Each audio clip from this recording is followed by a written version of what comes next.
మన జనసేన అధినేత పవన్ కళ్యాణ్ గారికి నమస్కారం. చంద్రబాబు నాయుడు వస్తున్నాడు. ప్రజలందరికీ, అన్నదమ్ములందరికీ, అక్క చెల్లెలందరికీ, ఆడపడుచులందరికీ నా హృదయపూర్వక నమస్కారాలు. మన గ్రామం నుంచి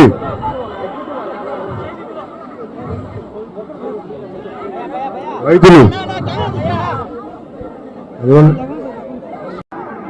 ప్రభుత్వం ముందుకెళ్ళి మరి భూములు లాక్కోవడం నాకు చాలా బాధ కలిగించింది. నేను 2014 నుంచి ఏ ఎలక్షన్స్కి వెళ్ళినా ప్రతి చోట మాట్లాడింది ఆ రోజున ముఖ్యమంత్రి చంద్రబాబు గారు కూడా అప్పుడు ముఖ్యమంత్రి అభ్యర్థిగా తెలుగుదేశం పార్టీ నాయకులుగా వాళ్ళు చెప్పింది, మేము రైతులకి అందరూ నిలబడతాం, రైతులకి రుణమాఫీలు చేస్తాం, అది ఎన్ని కోట్లైనా సరే అని చెప్పి రైతులకు అండగా నిలబడతానని చెప్పి ఆ రోజున ముఖ్యమంత్రి గారు మన సెట్టుపల్లి గ్రామానికి కూడా వచ్చి గ్రామ దేవత సాక్షిగా అప్పుడు రాజస్థాన్ ముఖ్యమంత్రి శ్రీమతి విజయరాజ్ సింధియా గారు కూడా నా పక్కనే కూర్చున్నారు.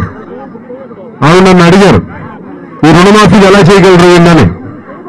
అసలు ఇంత బడ్జెట్ లేదు కదా, వీళ్ళకి ఎలా చేయగలరు అంటే నేను అడిగాను, మీరే చెప్పండి నాకు తెలియదంటే ప్రమాణ స్వీకారం జరుగుతున్నప్పుడు జరిగిన చర్చ.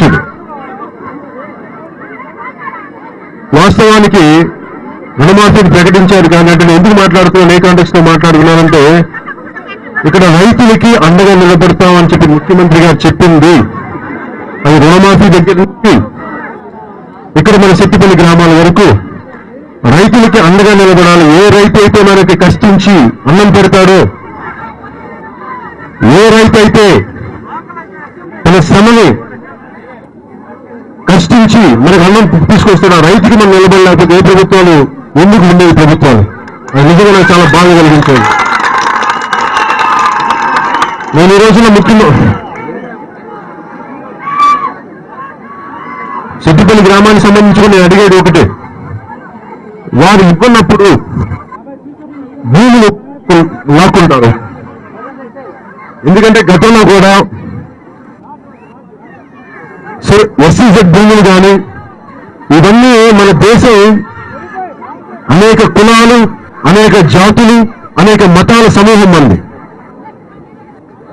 డబ్బున్న వర్గాలు, సంపన్న వర్గాలు కొద్ది మందికే పరిమితం అయిపోయి అణగారిన వర్గాలన్నీ అభివృద్ధికి దూరంగా ఉన్న భూములు కూడా లాక్కుంటే చాలా అన్యాయం జరుగుతుంది.